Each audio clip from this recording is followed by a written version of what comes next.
Assalamualaikum warahmatullahi wabarakatuh.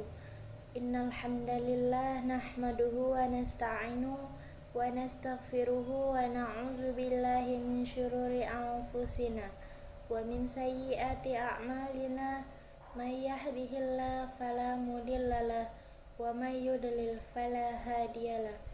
Asyhadu an la ilaha illallah wa asyhadu anna Muhammadan abduhu wa rasuluh alladzi la nabiyya ba'da, amma ba'du. Puji syukur tak lupa pula kita panjatkan atas kehadirat Allah Subhanahu wa taala yang mana telah memberikan kita kesehatan jasmani maupun rohani sehingga kita dapat dipertemukan kembali pada kegiatan pembelajaran kali ini. Salawat berangkaikan salam tetap tercurahkan kepada junjungan kita Nabi besar Muhammad Sallallahu Alaihi Wasallam. Yang saya hormati Bapak dosen pengampu mata pelajaran Micro Teaching, Bapak Oktri Gana Wirian, SPD MPD, dan yang saya sayangi teman-teman sekalian.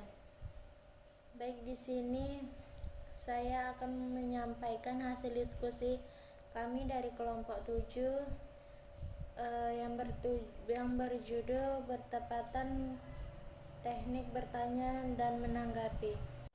Sebelum membacakan hasil diskusi kami, saya ingin memperkenalkan diri terlebih dahulu. Perkenalkan, nama saya Eliana Ayu Lestari dan rekan saya Saudari Rismayani.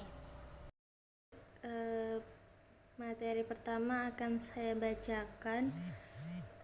Yang pertama ada pengertian bertanya. Berdasarkan Kamus Besar Bahasa Indonesia, bertanya berasal dari tanya yang berarti meminta, diberikan keterangan, penjelasan, dan sebagainya.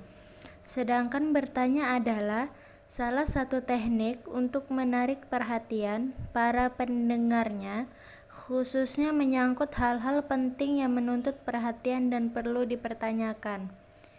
Kemudian tujuan dari kegiatan bertanya yaitu yang pertama, agar memusatkan perhatian dan membangun motivasi peserta didik terhadap masalah atau isu-isu pokok pembelajaran.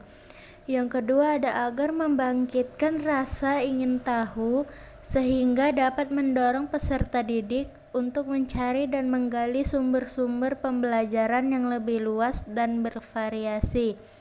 Yang ketiga agar memberi kesempatan bagi peserta didik untuk mendemonstrasikan pendapat atau pemahaman yang dibentuknya. Dan yang terakhir agar terbiasa menanggapi pernyataan teman atau pernyataan guru. Selanjutnya ada prinsip dari kegiatan bertanya. Yang pertama, kehangatan dan keantusiasan. Yang kedua, berbahasa yang jelas. Yang ketiga, waktu berpikir. Yang keempat, pemberi acuan. Yang kelima, pemerataan atau pemindahan giliran. Dan yang terakhir, acak. Selanjutnya, kebiasaan yang harus dihindari dan komponen dari kegiatan bertanya yaitu menjawab pertanyaan sendiri, tidak akan bermakna. Yang kedua ada mengulangi pertanyaan sendiri. Pertanyaan yang sudah jelas bila diulang-ulang akan mengganggu konsentrasi peserta didik. Selanjutnya pertanyaan ganda dapat membingungkan peserta didik untuk menjawab. Kemudian mengulangi jawaban peserta didik sebaiknya dilakukan oleh sesama peserta didik dengan tujuan penekanan dan keaktifan.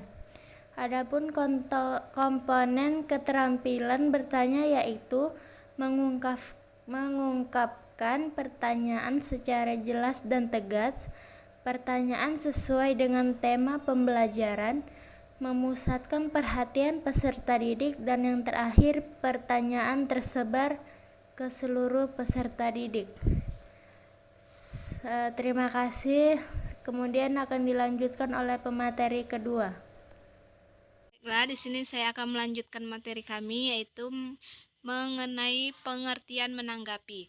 Berdasarkan Kamus Besar Bahasa Indonesia, menanggapi merupakan menyambut dan memerhatikan dari ucapan, kritik, komentar, dan sebagainya yang berasal dari orang lain.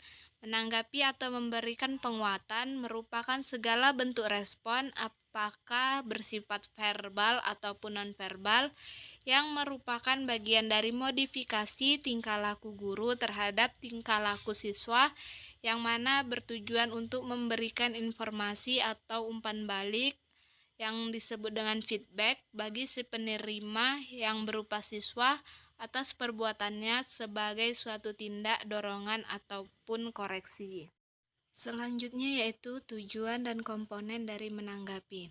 Adapun tujuan menanggapi yaitu meningkatkan perhatian siswa, membangkitkan dan memelihara motivasi belajar siswa, memudahkan belajar siswa dan menumbuhkan rasa percaya diri pada siswa serta memelihara kelas yang kondusif. Komponen menanggapi ialah sebagai berikut, yaitu menanggapi atau memberi penguatan dapat dikelompokkan ke dalam dua jenis, yaitu penguatan secara verbal maupun nonverbal. Kemudian prinsip dan teknik menanggapi. Dalam prinsip menanggapi yaitu terdapat kehangatan dan keantusiasan. Penguatan sebaiknya diberikan sesuai dengan sikap, perilaku, dan penampilan siswa. Dan yang terakhir ada menghindari penggunaan respon yang negatif. Baiklah, berakhirnya pembacaan materi pada hari ini, maka berakhir pula presentasi kita. Saya selaku moderator bersama rekan saya memohon maaf apabila terdapat banyak kesalahan. Saya akhiri saja, billahi fisabilil haq. Assalamualaikum warahmatullahi wabarakatuh.